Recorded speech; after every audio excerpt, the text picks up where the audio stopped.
জাগিৰোডৰ বিধায়ক হিচাপে অত্যন্ত সুখী হৈছোঁ।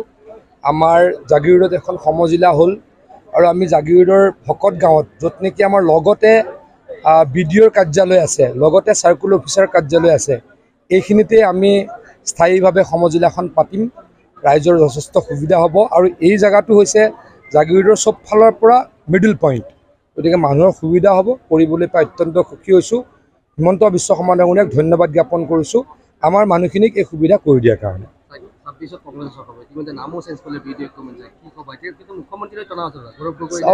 14 চনৰ পৰা এটাও ইলেকশ্যনত আমি হাৰা নাই আৰু যিসকল নেতাই কৈ আছে যে 26ত চৰকাৰ বনাম, তেওঁলোকে প্ৰায় 3টামান ইলেকশ্যনত একেৰাহে হাৰিছে। আমি লোকসভাত 14টাত 11টা জিকিছোঁ আৰু সেইটো যদি আপোনালোকে বিধানসভা হিচাপত চাই আমি 93টা সমষ্টিত জিকিছিলোঁ। গতিকে আমি জিকোঁ, তেওঁলোকে আকাশত চাং পাতে। গতিকে তেওঁলোকে আকাশত চাং পাতি থাকক, সপোনত চৰকাৰ বনাই থাকক।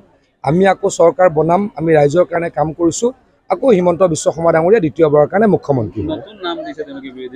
লাভ নাই, তেওঁলোকে ভাবিছে চাগে আগৰ নামটোত ফ্লপ হ'ল, আগৰ নামটোত চাগে অলপ কাৰোবাক চোৱাইছে নেকি, যে আগৰ নামটোত কিবা এটা গণ্ডগোল আছে, জ্যোতিষীক চোৱাইছে চাগে। আগৰ নামটোত চাগে জ্যোতিষীক চোৱালে, জ্যোতিষীয়ে ক'লে বিৰোধী শব্দটো বেয়া, গতিকে চাগে পজিটিভ কিবা এটা শব্দ ল'ব লাগে, সেইকাৰণে কিবা সন্মিলিত বুলি কৈছে নেকি। যিগৰাকী ব্যক্তিয়ে এনাউন্স কৰিছে তেওঁ একেৰাহে বহুত ইলেকশ্যন হাৰিছে।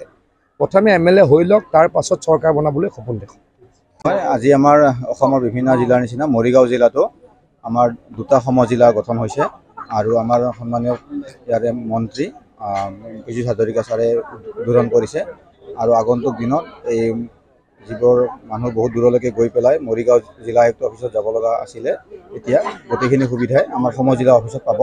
গতিকে মই সকলোকে আহ্বান জনাইছোঁ যাতে কিবা থাকিলে তেওঁলোকে দিয়ক আৰু সকলোৰে সহযোগিতা আমি আশা কৰিলোঁ গোটেই সমজিলাখনৰ উন্নতি কৰিবৰ কাৰণে সকলোৰে সহায় সহযোগিতা বিচাৰিছোঁ।